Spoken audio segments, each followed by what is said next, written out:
Pakistan army spirit مقابلے field marshal K شرکاء کی جنگی اور پیشہ ورانہ مہارت کی تعریف۔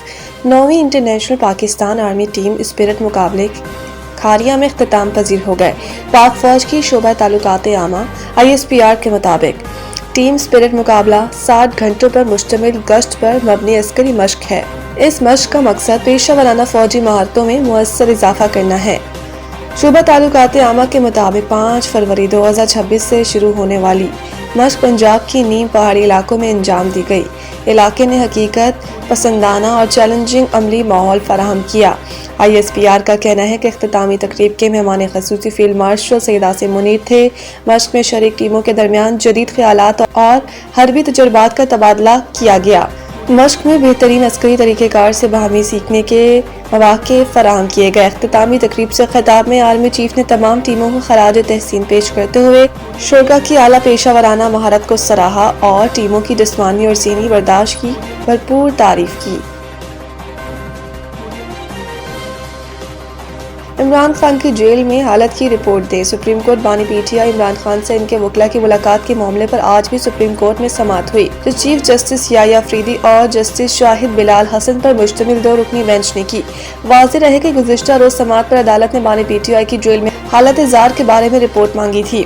عدالت نے قرار دیا کہ کیس کے قابل سماعت ہونے کے بارے میں دوسرے فریق کو سنے بغیر آرڈر نہیں دیا جا سکتا۔ آج سماعت کا آغاز ہوا تو چیف جسٹس پاکستان نے لطیف کھوسہ کو بات کرنے سے روک دیا۔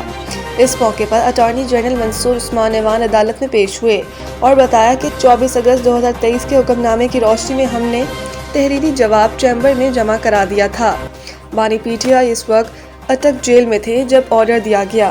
سماعت کے اختتام پر ایڈوکیٹ لطیف کھوسہ پھر روسٹرم پر آ گئے اور استدعا کی کہ مجھے بھی ملاقات کی اجازت دی جائے، جس پر سپریم کورٹ نے لطیف کھوسہ کو ملاقات کی اجازت دینے کی استدعا مسترد کر دی اور آج ہی سلمان صفدر کو اڈیالہ جیل جانے کا حکم دے دیا۔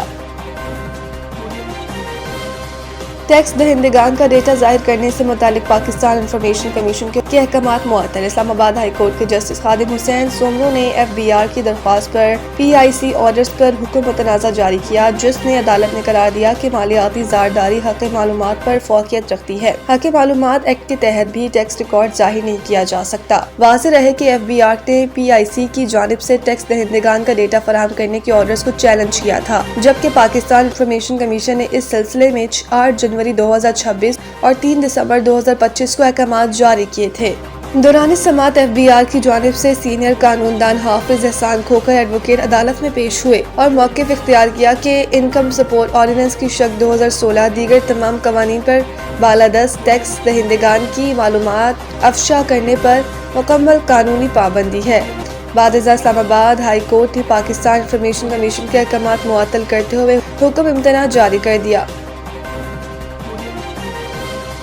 وزیر اعظم کا 2030 تک AI پر $1 ارب خرچ کرنے کا اعلان۔ انڈس AI ویک کی افتتاحی تقریب سے خطاب میں وزیر اعظم نے کہا کہ آج پاکستان مصنوعی ذہانت کے میدان میں دنیا کے شانہ بشانہ چلنے کے لیے پرعزم اور مکمل طور پر تیار ہے۔ انہوں نے کہا کہ AI کے فوائد اور چیلنجز دونوں ہیں۔ نوجوانوں کو جدید علم اور مہارتوں سے آراستہ کرنا وقت کی ضرورت ہے۔ وزیر اعظم کا کہنا تھا کہ لینڈ ریکارڈ میں اصلاحات سے کرپشن کا خاتمہ ممکن ہوگا۔ زمین کے ریکارڈ کی شفافیت کو یقینی بنایا جائے گا۔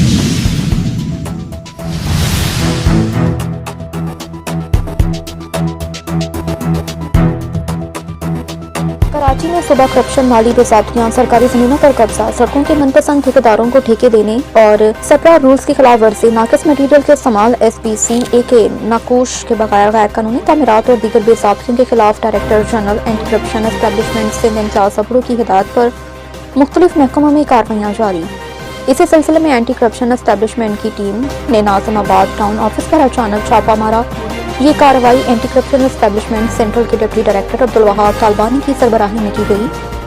اینٹی کرپشن ٹیم میں انکوائری آفیسر وسیم الحسن، انسپکٹر رضوان سحر اور انسپکٹر عباس بارک بھی شامل تھے۔ ٹیم نے ٹاؤن میونسپل کارپوریشن ناظم آباد ٹاؤن کے مختلف شعبوں کے ریکارڈ کی جانچ پڑتال کی، جبکہ بعض شعبوں میں آج سامنے آنے والی مبینہ بے ضابطگیوں پر متعلقہ افسران سے وضاحت بھی طلب کی۔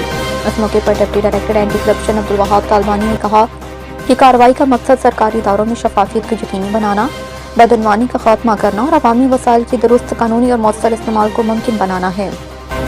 انہوں نے کہا کہ حاصل کیے گئے ریکارڈ کی تفصیلی جانچ کے بعد ذمہ دار افسران کے خلاف قانون کے مطابق کارروائی عمل میں لائی جائے۔ ڈپٹی ڈائریکٹر عبدالوہاب طالبانی نے واضح کیا کہ اینٹی کرپشن اسٹیبلشمنٹ کی جانب سے اس نوعیت کے اچانک چھاپے آئندہ بھی ضلع بستی میں جاری رہیں گے اور کسی بھی قسم کی کوتاہی یا بدعنوانی ہرگز برداشت نہیں کی جائے گی۔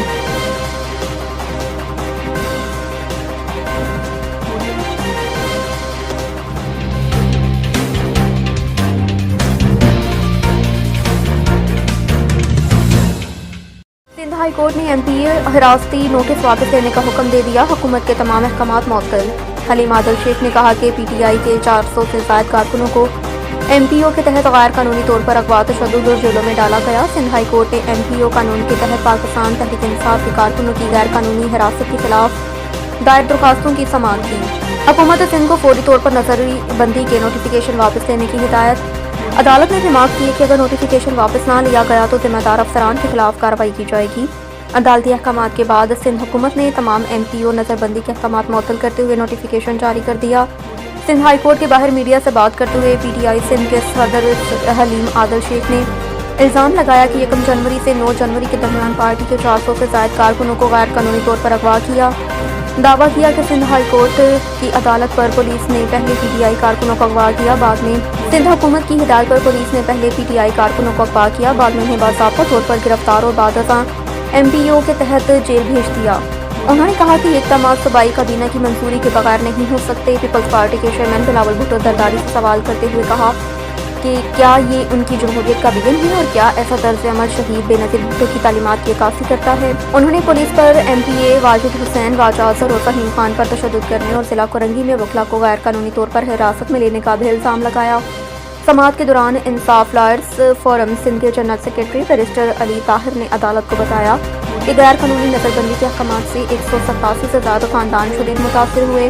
انہوں نے دلیل دی کہ کارکنوں کو امن عامہ کو خطرے میں ڈالنے کے بے بنیاد الزامات کے تحت حراست میں لیا گیا اور MPO کے نوٹیفیکیشن سندھ ہائی کورٹ کے سابقہ فیصلوں اور قائم کردہ قانونی اصولوں کی صریح خلاف ورزی۔ سندھ ہائی کورٹ نے سانحہ گل پلازہ کی جوڈیشل انکوائری کے لیے کمیشن بنا دیا۔ سماعت کے موقع پر چیف فائر آفیسر گل پلازہ ایسوسی ایشن کے صدر تنویر پاشا اور پولیس حکام عدالت میں پیش ہوئے۔ ایڈیشنل ایڈوکیٹ جنرل سندھ نے بڑیا کے جوڈیشل انکوائری کے لیے کمیشن بنا دیا۔ جسٹس سلیم جیسر نے کیا۔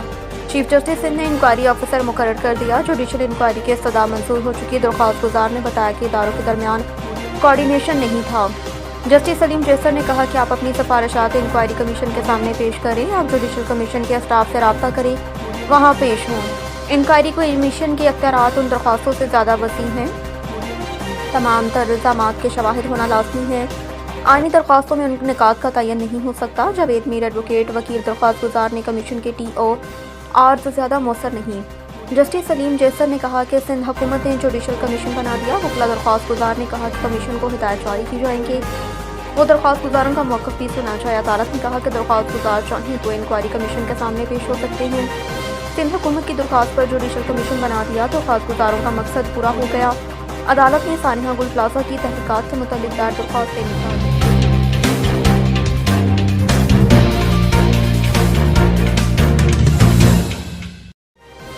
پاکستان کا بھارت کے خلاف کھیلنے کا فیصلہ ICC بڑے مالی نقصان سے بچ گیا۔ بھارتی میڈیا کا کہنا ہے کہ اندازے کے مطابق نقصان کا تخمینہ براڈ کاسٹرز گیٹ منی اور دیگر اسپانسرشپ کی مد میں لگایا گیا۔ پاک بھارت میچ کی بحالی کے فیصلے کے فوری بعد ممبئی اور کولمبو کے ایئر ٹکٹ میں اضافہ دیکھا گیا۔ بھارتی میڈیا کے مطابق ممبئی اور کولمبو کے ٹکٹ میں ابتدائی طور پر 10 سے 60 ہزار روپے تک اضافہ ہوا اور پاک بھارت میچ کی وجہ سے کولمبو میں ہوٹل انڈسٹری نے بھی خوشی کا اظہار کیا ہے۔